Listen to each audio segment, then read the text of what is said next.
Friends, आप सबका स्वागत है अप्पूज एडवांस मॉम यूट्यूब चैनल पर। आज हम बात करने वाले हैं बच्चों के पहले दांतों के बारे में।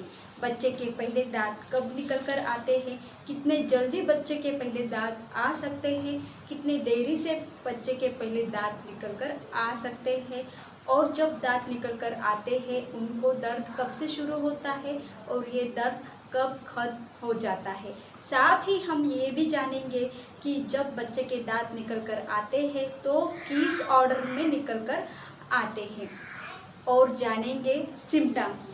जब बच्चे के दांत निकल कर आते हैं तो जाहिर सी बात है कि कुछ सिम्टम्स होते हैं जो दिखाई देते हैं बच्चों में, उन सिम्टम्स के बारे में और होम रेमेडीज़ के बारे में। तो वीडियो पूरा ज़रूर देखना है। हम जानते हैं कि जब बच्चों को पहले दांत निकल कर आना शुरू हो जाते हैं तब उनको काफ़ी दर्द से गुजरना पड़ता है। अब कोई भी पेरेंट्स अपने बच्चों को दर्द में देखना बिल्कुल भी पसंद नहीं करेगा।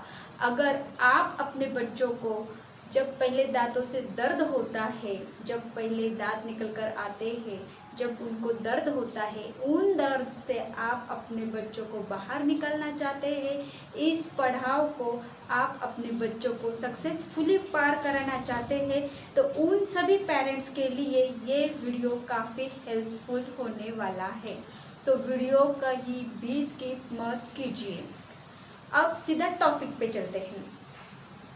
आमतौर पर देखा गया है कि जब बच्चा पूरा 6 महीने का हो जाता है तब उसको पहले दांत निकलना शुरू हो जाते हैं, और जब बच्चा 4 महीने का हो जाता है तब भी उसको पहले दांत निकल कर आ सकते हैं। ये काफ़ी कॉमन चीज़ है, इसमें घबराने वाली कोई बात नहीं होती है।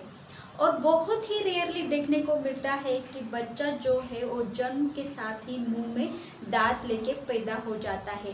डॉक्टर के साइड से ये काफ़ी रेयर केसेस है, ये काफ़ी कम मामलों में देखा जाता है, तो इसमें भी कोई घबराने वाली बात नहीं होती है। अब जानेंगे उन बच्चों के बारे में जिनके जो दांत है वो देरी से निकल कर आते हैं। काफ़ी पेरेंट्स है जिनके बच्चों के दांत देरी से निकल कर आते हैं, वो काफ़ी परेशान हो जाते हैं। तो उन्हें मैं कहूँगी कि परेशानी की कोई भी बात नहीं है। आप इस वीडियो में जान लेंगे कि ये क्यों होता है। तो पहला रीज़न ये है आनुवंशिकता। अगर माता पिता के जो दांत है वो देरी से निकले हो तो बच्चे के दांत भी देरी से निकल कर आ सकते हैं। और सेकंड रीज़न है कम पोषण। अगर बच्चे का पोषण सही तरीके से नहीं हो रहा है तभी भी ऐसा हो सकता है। और थर्ड जो है वो रीज़न ये है कि अगर बच्चे का जन्म समय से पहले हुआ हो तो उन केसेस में भी ये देखने को मिलता है। अगर आपके तीनों भी चीज़ें सही है फिर भी आपके बच्चे के दांत देरी से निकल कर आ रहे हैं, देर हो रही है बच्चों के दांतों को निकलने में, तो उसके मुख्य तौर 2 रीज़न हो सकते हैं। फर्स्ट, विटामिन डी की कमी, और सेकंड, हाइपरथायरॉयडिज्म। अगर आपको ऐसा लगता है जो मैंने पहले जो रीज़न्स है वो बताए वो सही तरीके से है, तो ये अभी मैंने 2 रीज़न बताए हैं, उस वजह से आपके बच्चे के दांत है निकलने में देरी हो रही है, तो बच्चों के दांतों को निकलने में देरी हो रही है, तो मैं कहूँगी कि आप अपने बच्चे को किसी अच्छे डेंटिस्ट से दिखाएं। बच्चों के डेंटिस्ट है वो अलग से होते हैं, उनको आप ज़रूर दिखाएं, उनकी सलाह लें और उनके सलाह के हिसाब से आप अपने बच्चों को ट्रीट कीजिएगा। अब हम जानेंगे कि जो बच्चों की जो दांत है वो किस ऑर्डर में निकल कर आते हैं, किस सीक्वेंस में वो आते हैं, पहले कौन से आते हैं बाद में कौन से आते हैं, ये पता होना भी बहुत ही ज़रूरी है। क्योंकि ये पता होने के साथ ही आपको ये भी पता होना चाहिए कि सिम्टम्स क्या है। अगर आपको पता होगा कि बच्चे के जो दांत है निचले दांत कब निकल कर आते हैं, उस टाइम पर आप अपने बच्चों पर ध्यान दे सकोगे कि सिम्टम्स कौन सा आपको दिखाई दे रहा है। अगर आपको पता होगा तो ही आप ये कर सकोगे। तो चलते हैं सीक्वेंस की तरफ, मतलब कि ऑर्डर की तरफ ये किस ऑर्डर में आते हैं। लोअर सेंट्रल इंसाइजर 6 से 10 मंथ के बीच में, अपर सेंट्रल इंसाइजर 8 से 12 मंथ के बीच में, अपर लेटरल इंसाइजर 9 से 13 मंथ के बीच में, लोअर लेटरल इंसाइजर 10 से 16 मंथ के बीच में। फर्स्ट मोलार अपर की ओ आ जाती है बच्चों में 13 से लेकर 19 मंथ के बीच में, लोअर फर्स्ट मोलार 14 से लेकर 18 मंथ के बीच में। बाद में अपर कैनिन आ जाते हैं बच्चों में 16 मंथ से लेकर 22 मंथ के बीच में, लोअर कैनिन आते हैं 17 से लेकर 23 मंथ के बीच में।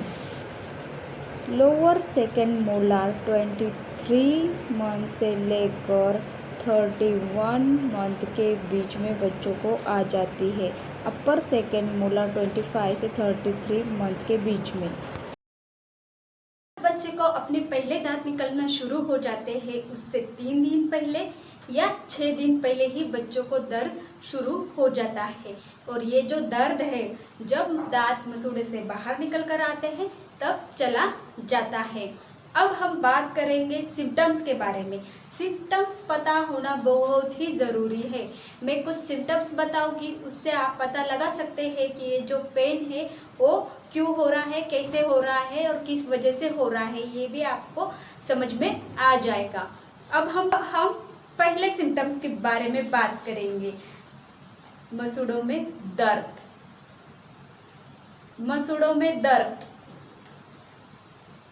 बच्चों में देखा गया है कि जब दांत निकलना शुरू होता है तो उनके मसूड़ों में काफ़ी दर्द होता है, उसके वजह से उनके मसूड़े जो है वो लाल हो जाती है।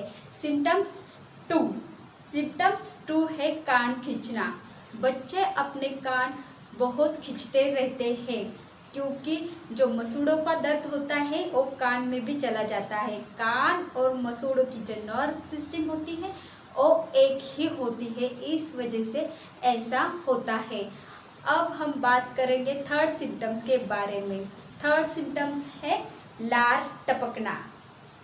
इस समय बच्चे काफ़ी लार टपकाते हैं। जब दांत निकलने वाले होते हैं तभी बच्चे लार टपकाना शुरू हो जाते हैं। और ये जो लार टपकाना का जो प्रोसेस होता है उनका जब दांत निकल कर आते हैं तब बंद हो जाता है। अब हम बात करेंगे फोर्थ सिम्टम्स के बारे में। फोर्थ सिम्टम्स है रैशेस।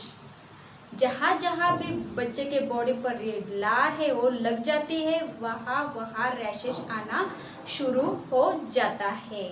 और फिफ्थ सिम्टम्स है हमारा कम खाना। बच्चे इस स्टेज में जब दांत निकलने का प्रोसेस स्टार्ट होता है कम खाना कर देते हैं क्योंकि खाना उन्हें अच्छा नहीं लगता है।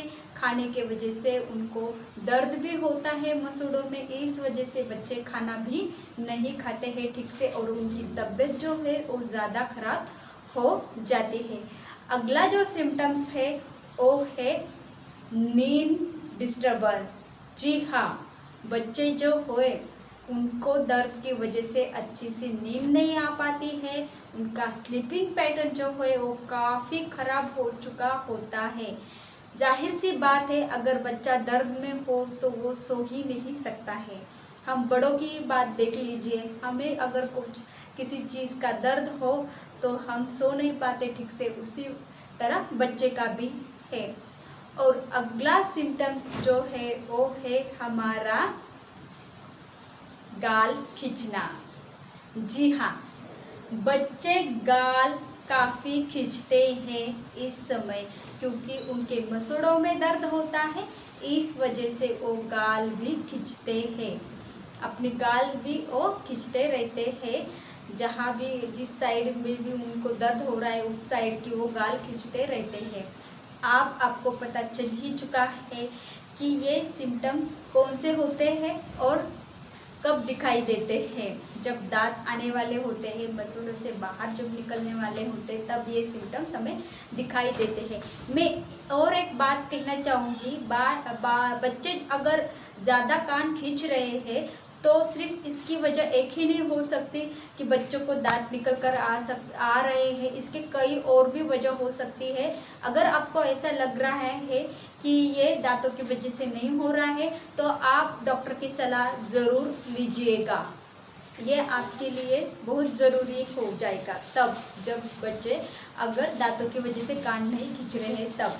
अब आपको सिम्टम्स तो पता चल ही चुके हैं कि जब बच्चों को दांत निकल कर आते हैं तो क्या सिम्टम्स दिखाई देते हैं। एज अ पेरेंट्स हम अपने बच्चों को दर्द से राहत देने के लिए कुछ होम रेमेडीज़ कर सकते हैं घर पर ही। तो मैं उस रेमेडीज़ को जो मैं खुद भी करती हूँ वो आपसे शेयर ज़रूर करना चाहूँगी।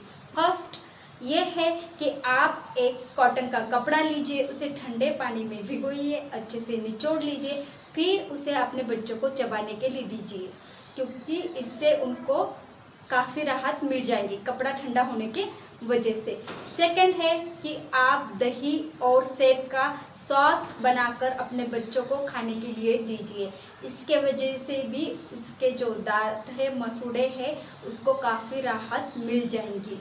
और थर्ड ये है, आप हल्के हाथों से अपने बच्चों का मसूड़े, जो बच्चों की मसूड़े होती है उस पर हल्की हल्की मालिश कर सकते हैं। लेकिन आपको ध्यान रखना है कि आप पहले अपने हैंड अच्छे से धो लीजिए, तभी आप ये कीजिए। और फोर्थ ये है कि आप अपने बच्चे को ज़्यादा प्यार कीजिए। हाँ, ज़्यादा प्यार। अगर आप इस समय अपने बच्चों को ज़्यादा प्यार करेंगे तो उनका जो ध्यान है वो उस चीज़ से हट जाएगा, दर्द से उसका ध्यान हट जाएगा। आप उसका जो कंसंट्रेशन है किसी और चीज़ में लगाइए, उसके साथ खेलिए, उसे ज़्यादा प्यार कीजिए। इस वजह से भी उनको जो है काफ़ी राहत मिल जाएगी। अब बात करेंगे कि खान पान के बारे में। ये भी ज़रूरी होता है कि इस समय बच्चों का जो खाना होता है वो सही ढंग से, सही तरीके से उनको खिलाना चाहिए। उनको कभी किसी पोषण की कमी नहीं होनी चाहिए। मैं कहूँगी कि इस समय बच्चों को फास्फोरस युक्त, फ्लोराइड युक्त, कैल्शियम युक्त अब खाना खिलाइए। डेफिनेटली आपको ये वीडियो काफ़ी अच्छा लगा होगा। अगर आपको ये वीडियो अच्छा लगा है तो अपने दोस्तों के साथ इसे ज़रूर शेयर कीजिए, क्योंकि ज्ञान जो है वो बांटने से बढ़ता है। और मेरे चैनल को सब्सक्राइब कीजिए ताकि